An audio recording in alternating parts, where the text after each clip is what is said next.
Bonjour à tous et bienvenue pour 2 minutes, une parole. Le thème que j'aimerais partager avec vous aujourd'hui est celui de l'humilité.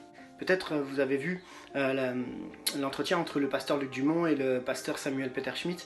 Et une phrase qui a vraiment marqué mon cœur quand j'ai écouté cet entretien, c'est combien le pasteur Samuel Peter Schmidt, à travers toutes les souffrances par lesquelles il est passé, nous ramène à l'humilité. Au fait que cette crise nous pousse dans nos retranchements à dire que nous ne savons pas tout. Et nous avons bien souvent été présomptueux de croire que nous avions des solutions et la réponse.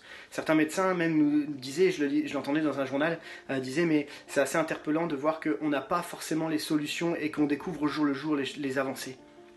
Et on salue tous les médecins et les infirmiers qui font du leur mieux. On pense à vous, merci pour votre travail.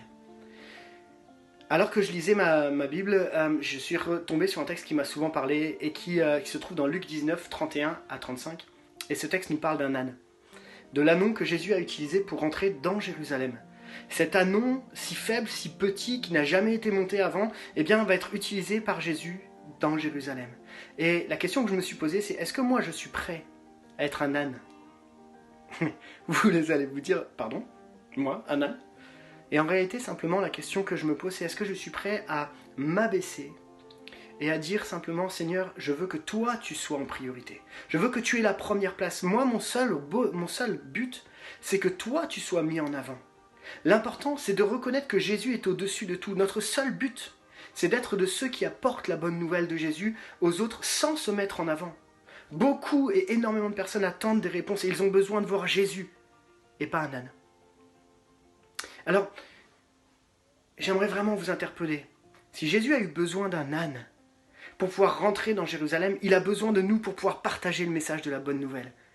Mais est-ce que je souhaite être vu? Ou est-ce que, à travers ce que je vais transmettre, partager, les gens vont voir Christ à travers moi?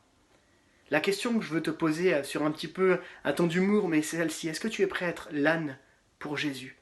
Humble, abaissé, et dire mais mon but c'est que les gens découvrent Jésus à travers ce que je vis et ce que je suis. Un encouragement pour cette journée. Soyez prêts à être humbles et descendons un peu d'un étage et soyons prêts à dire c'est Jésus qui doit être glorifié. Que Dieu vous bénisse et à très bientôt.